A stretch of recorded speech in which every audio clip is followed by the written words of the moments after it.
Welcome to the Bogosity podcast for the 20th of January 2014. The podcast that eats babies. Baby carrots, baby peas, baby cakes, baby back ribs.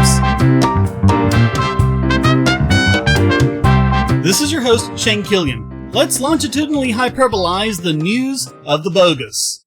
And first up is the result of an investigation by El Universal that found that between 2000 and 2012, the U.S. government had a deal with Mexico's drug cartel Sinaloa that allowed them to smuggle billions of dollars in the U.S. in exchange for information on rival cartels.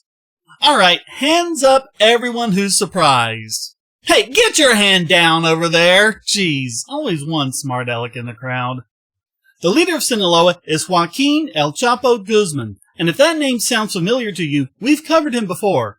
Back in April of 2012, we used him as an example of the failure of the war on drugs and how it just means more profits for drug dealers. Turns out, it's even more profitable than any of us thought. Guzman's organization is responsible for 80% of the drugs going into Chicago and other major cities, just in case you think this was doing anything to slow down the drug trade. Nope. As it turns out, it's just good old fascist corporatism. Government pays them money and gets their competition out of the way for them. Nice. Such collusions have often been alleged, but there has never been any hard evidence up to now. But now, court documents published thanks to El Universal's investigation show corroborating testimony from both the DEA and the Department of Justice.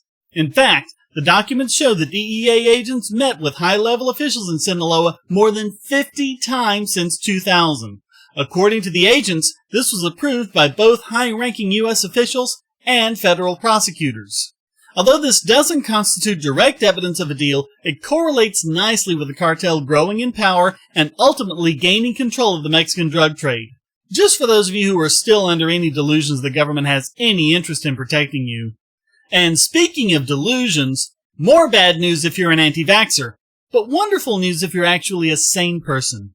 India has not had a single case of polio in the 3 years since the big vaccine drive completed.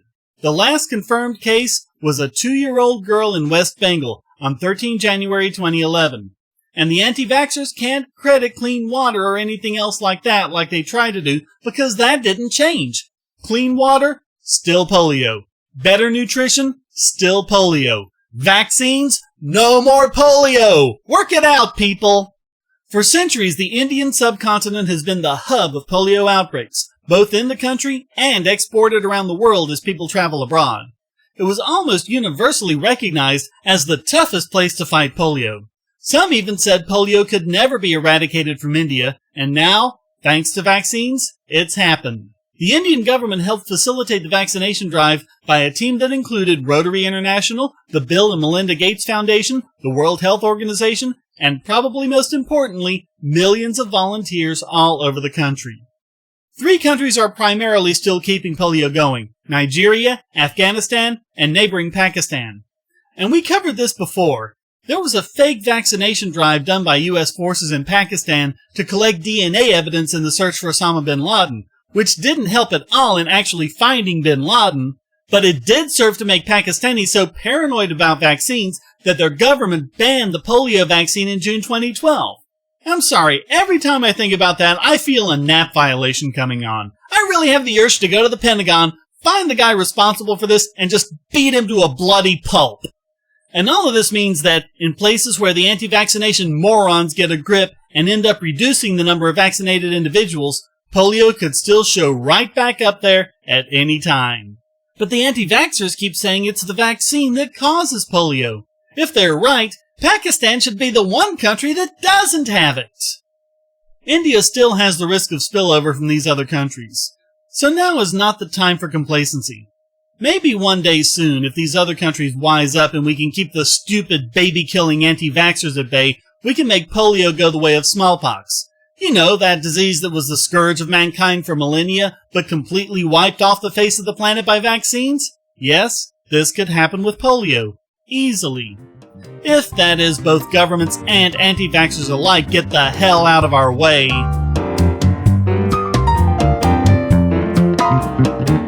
Hackers, terrorists, the NSA. But I repeat myself. Your online security is under attack, and the weakest point is your password. That's why you need LastPass. LastPass plugs into your browser and allows you to randomly generate strong, unique passwords anywhere on the web, all protected by one master password. LastPass sets up in minutes and gives you secure automatic logins throughout the web, synchronizing across all your browsers and all your computers, at home, at work, or on the road. It even securely stores sensitive form data, including credit card numbers, backup sensitive documents, membership info, Wi-Fi logins, and more. And with LastPass Premium, you can get these benefits on other applications and even mobile devices, and also get priority customer support. Sign up at password.bogosity.tv for a free month of LastPass Premium. Log in securely everywhere using the last password you'll ever have to remember. Go to password.bogosity.tv and get LastPass now. History is written by the winners, and so apparently is economics. That's why there's Liberty Classroom. Probably the best single learning resource for history and economics on the web, Liberty Classroom teaches U.S. history, Western Civ, and economics from actual university professors. There's lots of free material to get you started, including introductory lectures on all these subjects. And when you sign up, you'll get the full site's content for just $99 a year, less than the price of 2 cups of coffee a month. And if you type in the promo code Bogosity in all caps, you'll get your first year for just $88. Lectures are available in both video and audio format, so you can watch or listen to them on your computer, your phone or tablet, or in your car. Learn at your own pace about the subjects you're interested in and become a more effective debater. You'll also get access to lots of supplemental materials and even the professors themselves via the discussion forum and even live video chats. Inform yourself against the myths and propaganda of our society. Visit libertyclassroom.com. So we've covered a lot of cops behaving badly stories, and I think we've all come to accept the fact that there's basically no accountability, that they can get away with pretty much whatever, but at least in the extreme cases, it'd be nice to know we can get some justice against them.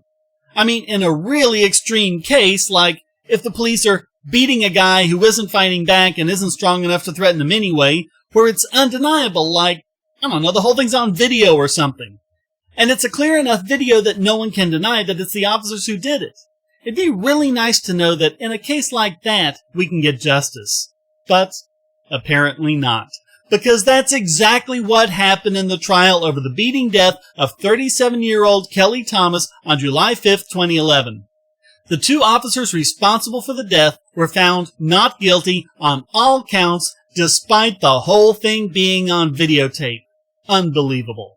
You know, I hate second-guessing juries. I don't want to be at all like the people who insisted that Casey Anthony must have been guilty, despite the fact that the prosecution didn't really have any hard evidence against her. But I just can't get around the fact that there's a freaking video of it! The defense tried to paint Thomas as a violent and deranged street thug who gave the police one hell of a fight. The video shows quite differently. The encounter actually begins pretty peacefully. Then the cops start barking out orders. Thomas submits, but then at one point he tells the officer that he doesn't understand the order. And that, according to the defense attorney, means it was Thomas's fault.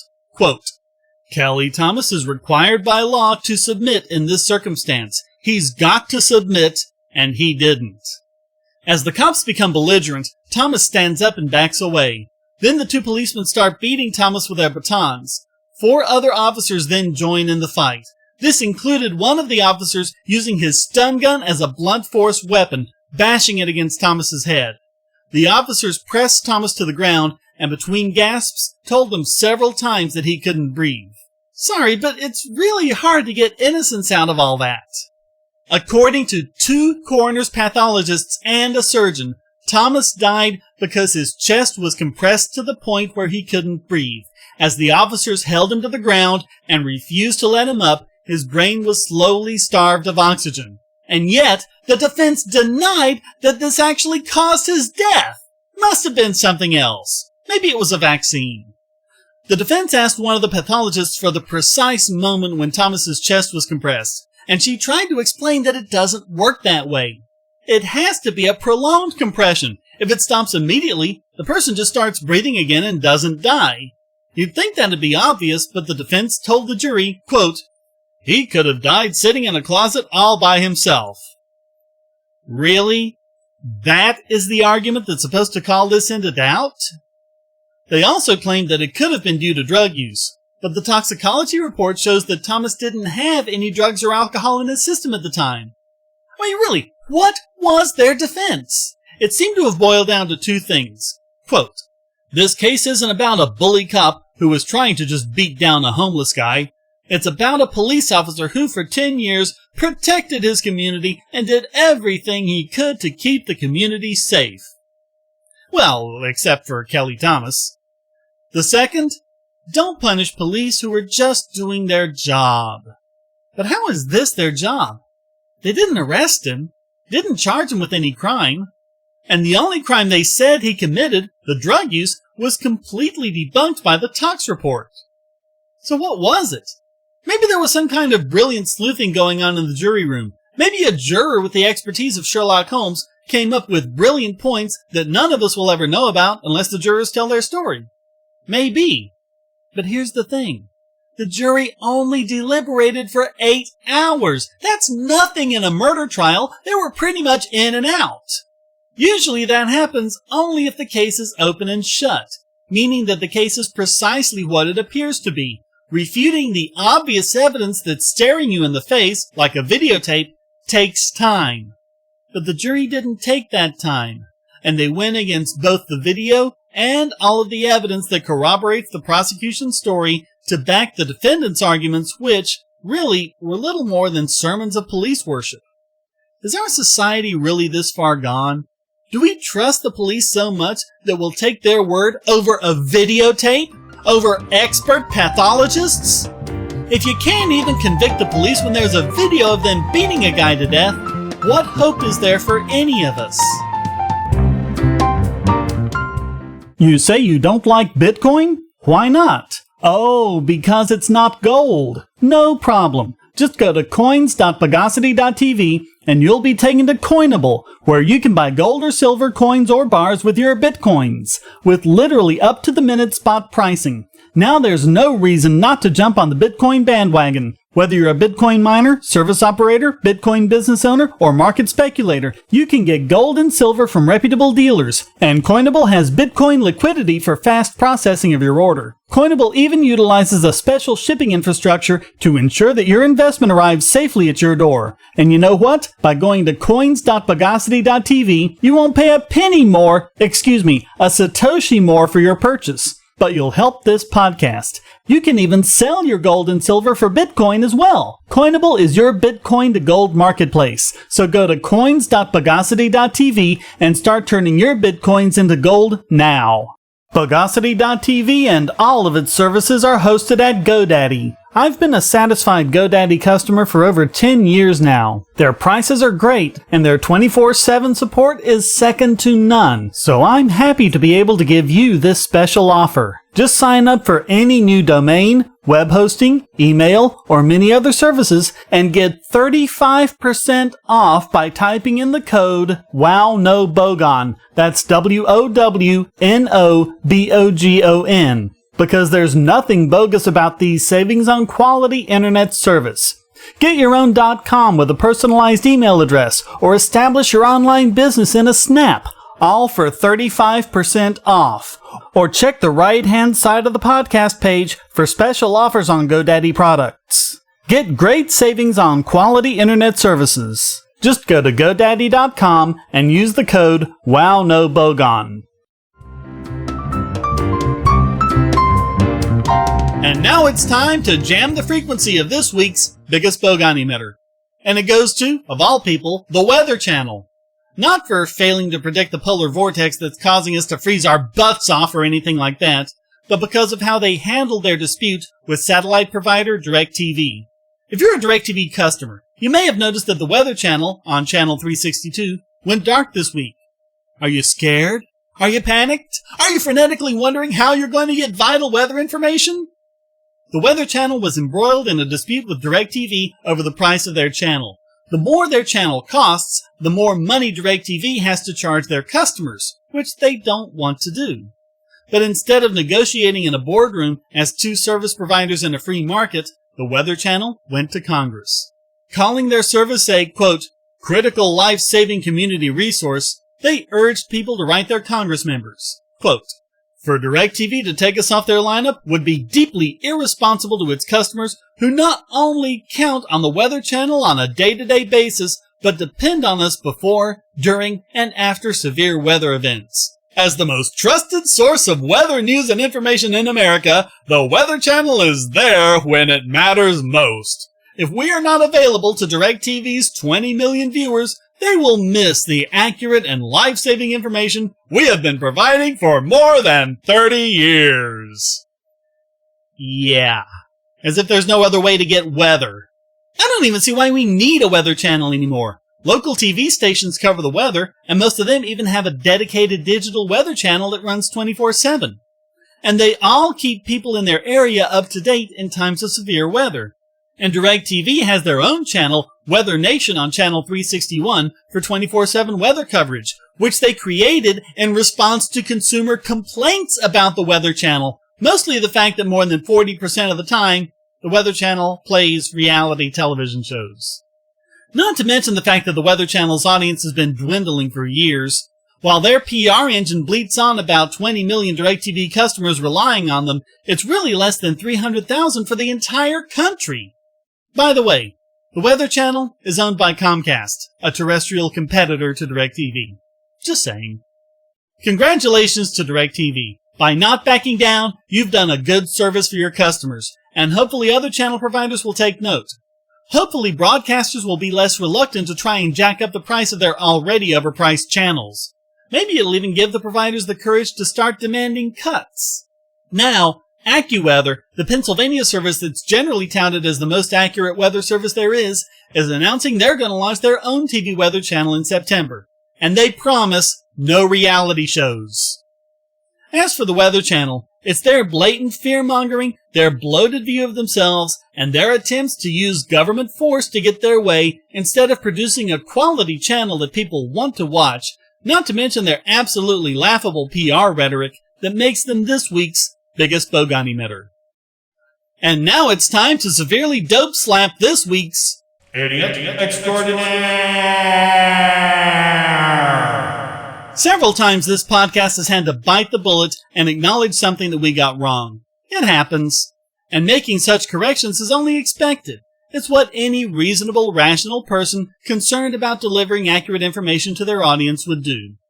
Which, of course, leaves out Rachel Maddow. After delivering a screed about her favorite whipping boys, the Koch brothers, whom she blames for everything from global warming to inflation, where she said they were behind the funding for Florida's drug test the poor law, she absolutely refused to correct herself when it was pointed out by representatives of the Kochs that her story was untrue. Here's what she said. The Koch brothers' letter to us includes a script that they want me to read to you on the air, denouncing my own reporting on the Florida drug test the poor story and telling you that they are not involved in promoting any such issue. I am not going to read their script. I'm not going to renounce my own reporting on this story, because the reporting on this story stands. It is true. And what evidence does she give us that it's true? Precisely none at all. Now we also know that the Koch brothers do not wish to be associated with the work and the causes that they have funded through their multi-million-dollar, multi-year massive funding of networks of conservative organizations. You not wanting to be known for something that you have done is not the same thing as you not having done it. Yeah, and by the same token, you wanting them to have done it and wanting to get away with telling people they did it when they didn't is not the same as them actually doing it. But we will not stop reporting on the political actions and the consequences of the political actions of rich and powerful men, even if they send angry letters every time we do it. I will not read scripts provided to me by anyone else. I do not play requests. Not even when it's a correction of something she said that was absolutely, totally, and completely false. Folks, this is how little Rachel Maddow cares about delivering accurate information to her viewers. By refusing to do so, and by continuing to insist that the story is true, even after being shown that it isn't, she's exposed herself as a liar. Nothing more, nothing less. So does she get criticism for this blatant falsehood? Are her viewers turning away in droves, knowing they can no longer trust her on anything? Well, no. Aliona Minkowski of Huffington Post said, "Well, I certainly support that and respect Rachel Maddow for saying that." Zach Carter, also of Huffington Post, said, "Yeah, I mean, when Rachel Maddow's on her A game, she is a real killer. This is exactly what we were just talking about. The Koch brothers have this big shadowy network of different essentially anonymous organizations." Carolee Coons of Crooks and Liars called it an epic smackdown. Of course, she also thinks Google is a Koch brothers conspiracy. And over on Daily Kos, Hungry Coyote said she, quote, speaks truth to powerful Koch brothers. To them, the Koch brothers run this Illuminati of secret, shadowy organizations who fund everything that is terrible and horrible in this country in such a way that it can't be traced back to them. And if it weren't such a perfect conspiracy, we'd actually have some evidence for it. How is this not Alex Jones level tinfoil hat nuttery? But I guess her mindless, unthinking followers can continue to ignore the facts here, too. After all, this podcast must be Koch funded. But that won't stop us from naming Rachel Maddow this week's Idiot Extraordinaire.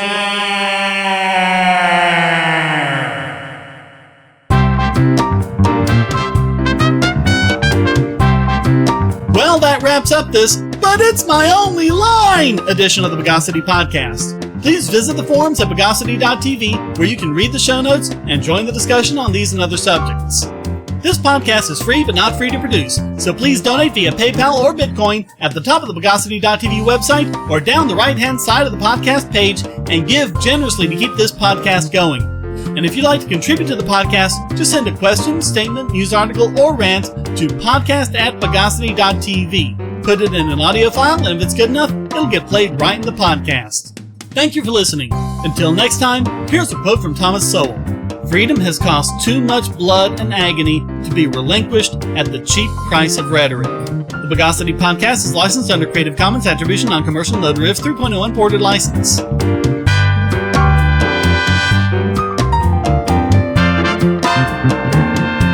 Bogosity.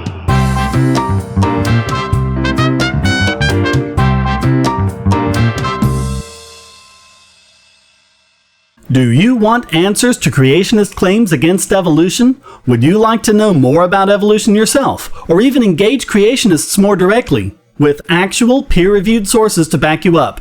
My book, How Evolution is Scientific, is designed to show the basics of evolutionary theory and how it is so well supported using the scientific method. It's impeccably sourced, with references to the actual scientific material, and is arranged using the creationists' own criteria of what is scientific. Using their own arguments against them, see how evolution is scientific, but creationism is not, based on observations, accurate predictions, logic, and evidence. Get answers to common creationist claims, and even a primer on abiogenesis, the start of all life. It's all in my book, How Evolution is Scientific, available at Amazon and on Kindle, EPUB, and PDF as well. Get How Evolution is Scientific and never be taken in by creationists again.